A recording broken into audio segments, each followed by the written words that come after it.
Hello and welcome back to the Colozoid. Today we have Attack on Titan Season 3 Part 2, Episode 7, The Basement. Last we left off, we lost the greatest Attack on Titan character, Erwin Smith. And, I said that I'm going to stop if something happens to him. But, we still have Hanji.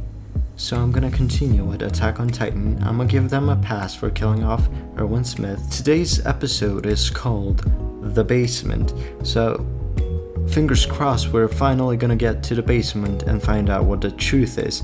And it's really saddening that Erwin Smith died like an episode before where we get to the basement. I have 3 possible theories as to what could be in the basement, and all 3 of them are very stupid. First one is there is a key that leads to another basement or another place where the actual truth resides. The second, which is far dumber, is that there is a person in the basement who is perhaps a shifter themselves, but if there was a person in the basement, the Titans would have gone for that person long ago, because they can just smell humans, as far as I understand.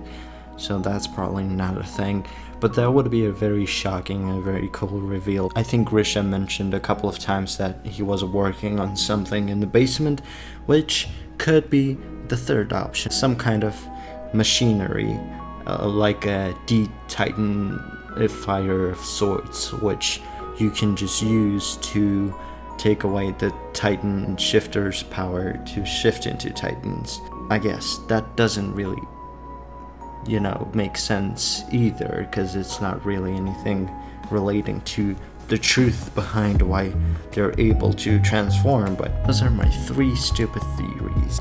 So let's just jump right into the episode and find out what it actually is. Okay, so that was what was in the books, the story of his life, basically. Okay, so that I was curious about that. I was wondering what was actually in the books. Now the story can go in like a completely new direction and feel completely different. I wonder what happened to Faye and how he snuck out Grisha. So now I wonder what happened to his family here. Why he chose to come to our city. And if I remember correctly, he was pretty beat up. So maybe he just, snuck out and he was chased down, and he had to, seek refuge in our place and, settle down and, had a family and whatnot.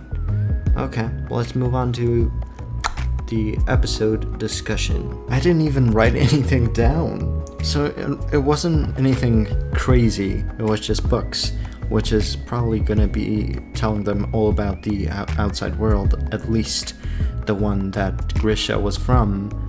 The place, the city, or the country, or whatever it is where Grisha is from. So where we are, things are a bit more medieval, but we also have like advanced technology like the ODM gear, which I guess they don't have over where the Beast Titan is from, which is also probably most likely where Grisha was from, because the Beast Titan Zaki knew Grisha. So it seems as though the place where Grisha was from is similar to our place, and where Eren and the other guys are from is more medieval and more, stuck in the past because of the noble family erasing the people's memory over and over again to control them. I guess they did so to really control over this one specific, group of people, this city, this country. The people from the outside, the Beast Titan and the Colossal Titan and the Armored Titan, which I guess it's safe to assume they were all from the same place, are trying to break through to the nobility to, get rid of their controlling power, maybe. I still don't understand why they're killing so many innocent people.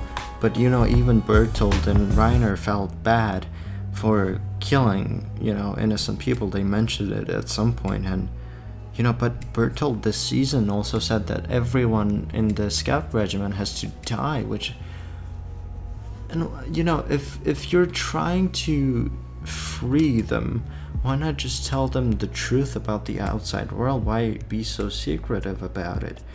There's something about this place. That's probably why Grisha also came. Then what about the Titans? Where do they come from? And how do specific Titans have special abilities? And why did Grisha come to this place when he had a family over where he was? Was he just trying to get rid of everyone from the inside? And once he had a family, he kind of changed his mind and started fighting back against his comrades, the Beast Titan and whatnot. There's a lot of questions that this created, honestly, this episode. It answered quite a few, honestly, but it raised so many more. I'm just so interested in the true motive behind the Beast Titan, the Colossal and whatnot. Okay, here's a thought. What if the Beast Titan, the Colossal and whatnot, what if they came to our place to kill everyone here because we are the ones who are creating the Titans to begin with? What if the sole reason why the Titans exist is because of us, because of the noble family trying to control these people? They because remember, there was one bit with Ymir and like a bunch of people where they got injected and got pushed over the wall. So and this kind of goes hand in hand with why there's Titans in the walls. Maybe the noble family who was in control, who controlled everyone and erased their memories, they are the ones creating Titans. They are the ones that built the wall around themselves, and they are turning people that oppose them into Titans and then pushing them off into the outside world so they can still hold their power and the land and whatnot. Maybe, that's what happened to the Ackermans and the people on the eastern side. I think they said the people who are immune to this Rice family power of erasing minds, maybe those guys were the first ones to get turned into Titans and, get pushed into the outside world. And that is probably why the Beast Titan and the Colossal and Armored Titan, they all came to destroy this place, because they themselves don't have any protection from these Titans that our guys are creating and pushing into the outside world. Since they have no protection, they have to get rid of the source, the people who are creating the Titans. But then I don't understand how they have Titans who have powers, because from what we can tell, the ones that we made, if we are the ones who made the Titans that are outside the walls, then they're all mindless Titans. The intelligent ones are the ones that came from the outside. So that really, and including Ymir was also technically from the outside, because she got turned into a Titan by our guys, but she turned into a Titan when she ate Reiner's friend, who was also an intelligent Titan, and he was from the outside world. So I'm guessing they have no protection against these Titans, even though they have intelligent Titans themselves, and they probably, because they are so more technologically advanced, they were able to modify or create some of the Titan DNA, the mindless Titan DNA, and create intelligent Titans themselves with powers and whatnot. I'm not sure how the powers are manifested, but that would be my guess. This episode gave a lot to think about, honestly. a lot to think about. As far as the beginning of the episode goes, it was really well done. At some points there was no music, at some points it was like a really intense music, and at times it was, the usual Attack on Titan music. And it was really well done, and all the transitions and them walking across these streets where they grew up and remembering all these memories, and the good ones, the bad ones from the day that the invasion happened. Everything was so well done this episode, honestly.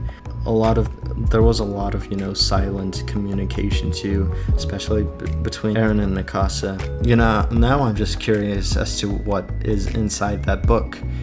I want to know. We also learned how that one guy whose family was in Rose, I think, how he was friends with Erwin when they were kids, and Erwin had also told them all about what his father told them, and how they never specifically mentioned it is believed that there's no one else aside from them. In the books it also always said that there isn't anyone else in the outside world aside from themselves. So they planted that seed in your mind from very early on. That's why no one even really tries to go outside the walls and tries to find out if there's like civilization, if there's life outside the walls. That makes sense. And the people who did try, because there was the risk of them discovering these other people, they were eliminated. And honestly, at this point, I wouldn't be surprised if the people in power always sent Titans to fight off the scout regiment, so they don't really find anything out themselves either. We got more of Erwin, which I'm so glad about. And Erwin kind of already knew the truth, if we're being completely honest, which makes me kind of, feel better about his, timely and honorable demise. But he kind of knew the truth because his father knew. At least as far as what we were given this episode, the truth was that there is life outside the world. There's other people, there's other countries, cities and whatnot. It's not just them. And now they're back. There's only 9 of them left, and they're most likely going to share all of this information with everybody, and there's no one to really stop them now because Historia is in power now. I guess now we tell everyone the truth, maybe, potentially, and then we start our search for people outside the walls. That's it for me for now. That was a wonderful episode. A lot was revealed there. Thank you guys so much for watching, and I'll see you in the next one. Bye bye.